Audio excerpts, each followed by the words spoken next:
Live from downtown Detroit, home of WDIV and Click on Detroit, Local 4 News at 5 starts now.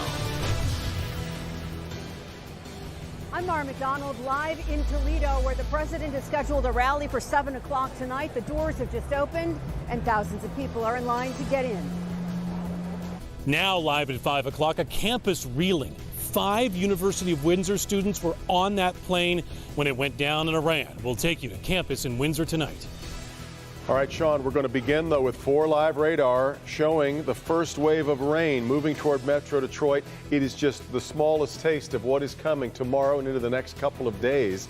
And as we come to you at 5, a flood watch has been issued for all of Metro Detroit this weekend. Yeah, we want to get right over to Ben, who's tracking a multi-day weather event here, and it is not good, Ben. It is not. That's the bad news, Devin and Kim. But because we're seeing the model runs becoming more consistent, our confidence is pretty high now in this forecast, and unfortunately, it is not good for us. Flood watches, including just everyone except Sanilac County, starting midnight Saturday, that's early Saturday morning, through 4 a.m. on Sunday. There are also winter storm watches posted for parts of the area, and this is because of freezing rain, 4 a.m. on Saturday to 7 a.m. on Sunday. Then you've got the wind. So east side locations, you're going to be seeing some flooding from those onshore winds or those high lake levels outside of any rain that we're expecting. Here's the small change and the one that could have the biggest impact. Look at the ice forecast and where the core of that freezing rain is setting up. That purple shade, that's crippling ice accumulation, and that could be falling in our west and north zone. We'll tell you exactly how much to expect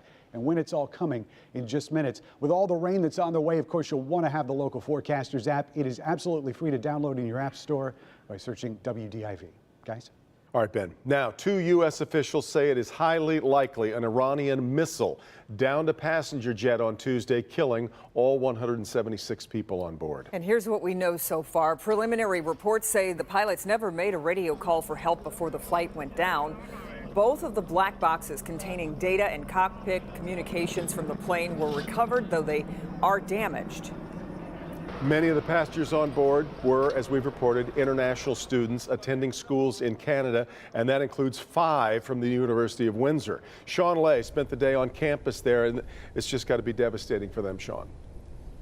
That's a good word, devastating indeed. We just came from the University of Windsor campus where in many areas there isn't a dry eye there. We're talking about 5 people, friends, rising star students on campus here who went home for a break, and many had just messaged friends back here over in Windsor on campus to say, we're getting on that flight and we're starting our journey home.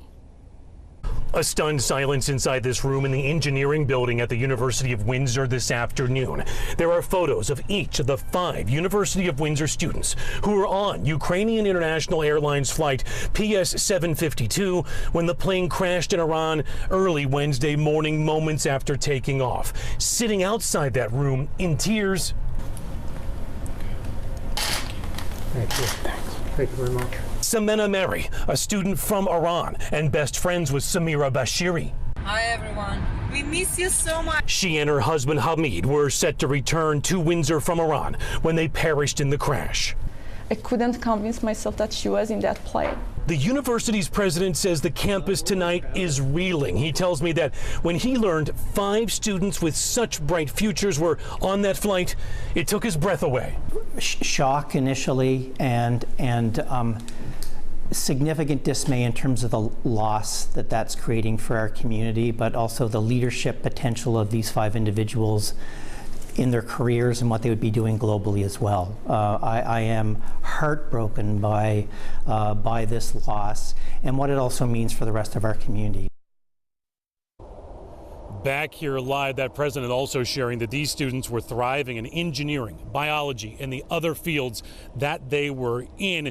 The president says the losses are simply staggering, and University of Windsor, not the only Ontario campus suffering losses. He says he's heard from several others in the area that also had students on that flight. No one on campus, especially the president, wanted to talk about anything about the news that was emerging today about the possibility of Iran firing that missile, bringing the plane down. As news continues about that over at the University of Windsor, the focus totally now on the 5 people who were lost. Back to you. We can certainly understand that. And Sean, I know we reported yesterday that they had grief counselors on campus there. Are there any plans for a memorial at the university?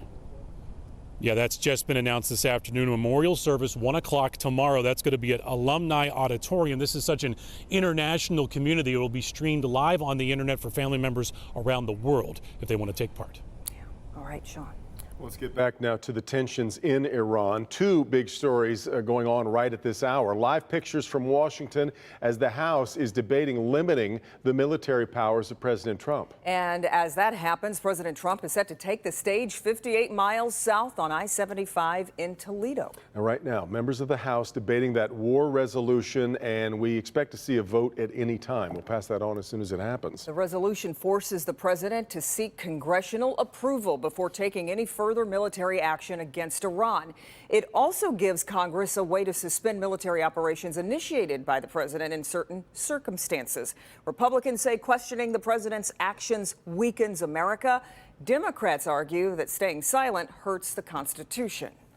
The president still has not given us a single compelling justification for why he did it. It should be clear to any reasonable person that Soleimani posed a long-term threat. You'll hear directly from the local representative who introduced the war powers legislation on the House floor. We're talking about Representative Alyssa Slotkin there and why she believes it's the right thing to do. That's ahead at 5:30. As we mentioned off the top, all this happening with the president pretty close to our own backyard. Mara McDonald live at the Huntington Center in downtown Toledo ahead of a rally which is set for 7 o'clock tonight. Mara. Devin, the program has already started. As a matter of fact, they're about to start the national anthem up on stage here. They are in the process of allowing all of these people to enter into the Huntington Center. There is substantial security. So they have started the program here at 5 o'clock. The president isn't expected to speak until 7, but we just had a spontaneous chant of USA, USA. How long have you waited in line today?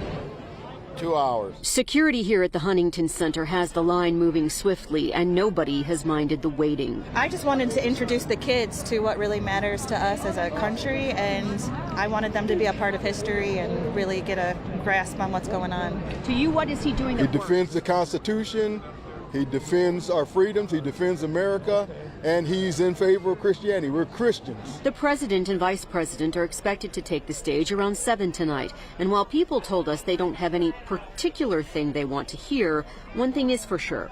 They want to hear it from him, not through any media filter. 96% of the media is fake, so that's why. Back here live inside the Huntington Center. We are in the middle of the start of this program and in the middle of the anthem. Once again, the president and the vice president expected to take the stage here around 7 o'clock tonight. We are live in Toledo. I'm Mara McDonald, Local 4. All right, Mara, you can watch the president's rally. We're going to stream it live on clickondetroit.com. Our live stream will start at 7 p.m. A possible murder-suicide investigation underway tonight in Ypsilanti Township. It happened on Rambling Road, right in the area of Holmes and North Prospect. Larry Spruill was there today as police work to get answers.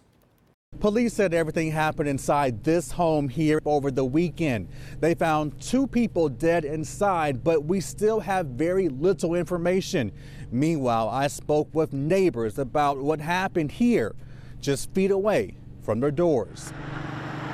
When I came outside, I saw at least about, I want to say 10 cars.